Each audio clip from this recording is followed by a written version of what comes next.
আসসালামু আলাইকুম everyone, welcome to Khadija's kitchen. চলে আসলাম আপনাদের জন্য নতুন একটি রেসিপি নিয়ে। আমি আজকে আপনাদের সাথে শেয়ার করতে চলেছি বাঁধাকপির পাকোড়া। চলুন আর কথা না বাড়িয়ে মূল রেসিপি চলে যাচ্ছি। বাঁধাকপি পাকোড়া করার জন্য প্রথমে আমি কেটে নেব বাঁধাকপি। আমি মাঝারি সাইজের একটি বাঁধাকপি নিয়ে নিয়েছি। এবার বাঁধাকপিটাকে আমি কুচি কুচি করে কেটে নেব। আমি সম্পূর্ণ বাঁধাকপিটাকে কুচি কুচি করে কেটে নিয়েছি।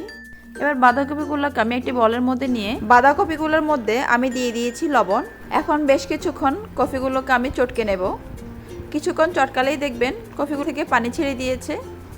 এভাবে ভালো করে কষলিয়ে পানিগুলো বের করে নিয়ে নিলে পাকোড়াগুলো তাড়াতাড়ি ভাজা হয়ে যায় এবং পাকোড়াগুলো অনেক ক্রিস্পি হয়। এবার আমি চেপে চেপে বাঁধাকপিগুলো থেকে পানিগুলোকে আলগা করে নেব। আমি সবগুলো বাঁধাকপি থেকে পানিগুলো সরিয়ে নিয়েছি।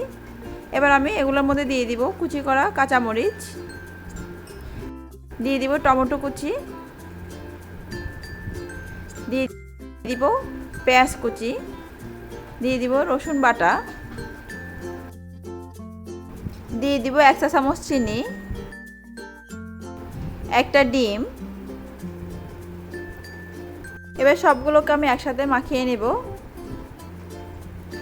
এর মধ্যে দিয়ে দিব ময়দা এবং চালের গুঁড়ো। আমি এখানে অর্ধেক ময়দা আর অর্ধেক চালের গুঁড়ো নিয়ে নিয়েছি, দেখতেই পাচ্ছেন। দিয়ে দিলাম চালের গুঁড়ো এবং ময়দা। এবার সবগুলোকে আমি ভালো করে মাখিয়ে একটি গোলা তৈরি করে নেব। একটু সময় নিয়ে মাখাতে হবে। আমার মাখানো হয়ে গিয়েছে। এবার আমি ভাজতে চলে যাব। চুলায় একটি প্যানে পরিমাণ মতো তেল দিয়ে নিলাম। তেলটা হালকা গরম হয়ে গেলে আমি একে একে সবগুলো পাকোড়া দিয়ে দিব। আমি একে একে সবগুলো পাকোড়া দিয়ে দিচ্ছি। আশা করি দেখে বুঝতে পারছেন আমি কিভাবে দিচ্ছি। একটা পাশ হয়ে গেলে পাকোড়াগুলোকে আমি উল্টে পাল্টে ভালো করে ভেজে নেব। পাকোড়াগুলো যখন ব্রাউন কালার হয়ে যাবে আমি সবগুলো পাকোড়া উঠিয়ে নেব। আমি আপনাদেরকে খুব সহজভাবে তৈরি করে দেখানোর চেষ্টা করেছি।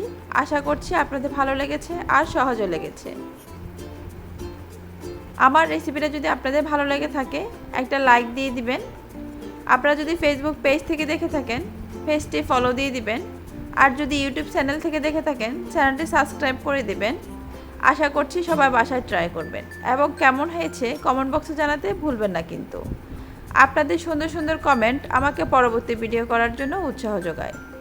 সবাই ভালো থাকবেন, সুস্থ থাকবেন, খাদিজাস কিচেনের সাথেই থাকবেন। আল্লাহ হাফেজ।